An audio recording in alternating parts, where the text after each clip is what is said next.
indeks harga topi keledar 2014 berdasarkan 2010 adalah 80.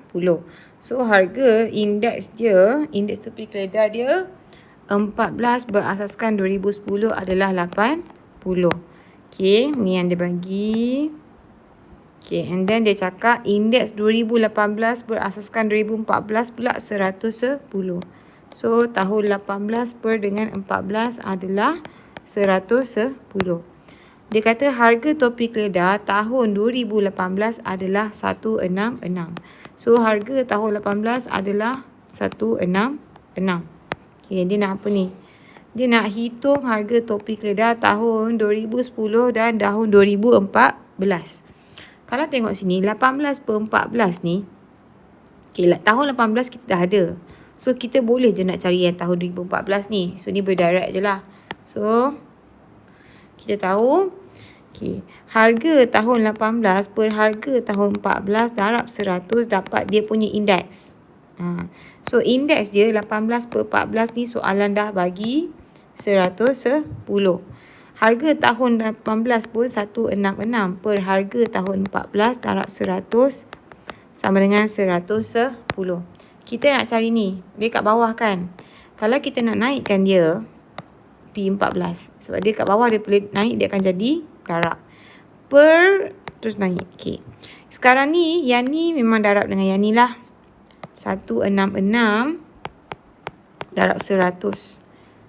Yang di kat atas ni tak nak. P dah naik. Dia turun, dia akan jadi bahagi. So, turun bahagi dengan 110. So, tekan kalkulator.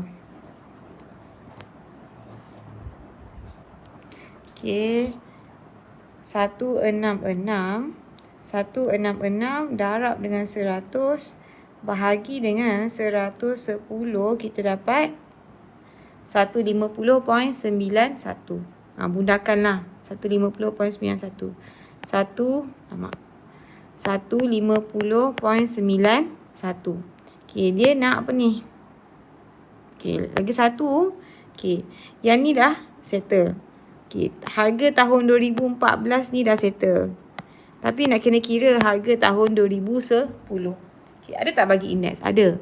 Okay, 14 per dengan tahun 2010 adalah 80.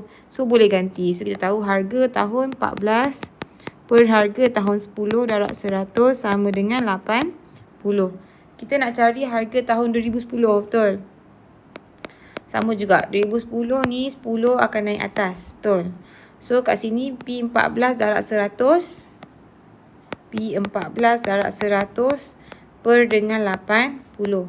Tahun 2014 kita baru je kira 150.91. Bahagi dengan 80, kita dapat okay, 150.91 darab dengan 100 per dengan 80. So kita dapat 188.64.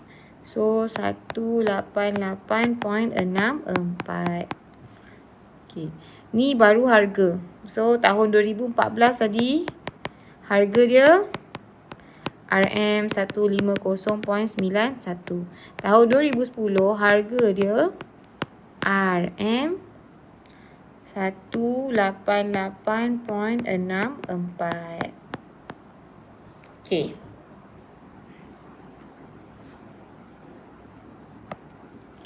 B.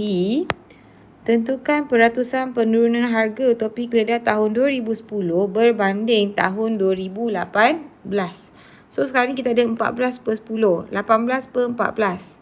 Dia nak 10 per 18. Kalau macam ni kan, dah ada 2. Kita boleh buat macam ni.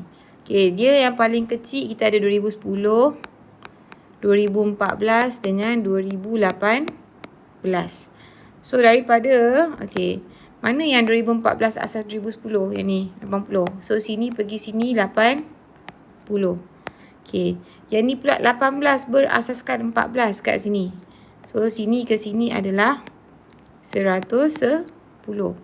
Okay. Dia nak yang ni ke sini. Ni adalah X. So, formula dia kita tahu yang atas ni, alamak. Okay. Yang ni, kenapa ni? Okay. Yang ni darab yang ni bahagi dengan 100, kita akan dapat X. So, sama dengan 80 darab 110 per dengan 100. Dapat berapa? So, tekan kalkulator. Okay.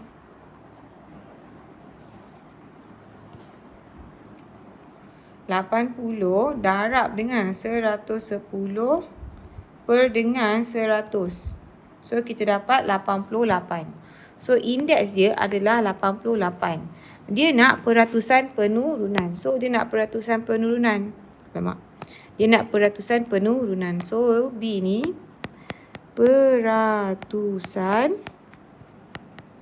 peratusan penurunan sama dengan asal dia 100% tolak dengan indeks 88. Kita dapat 12%.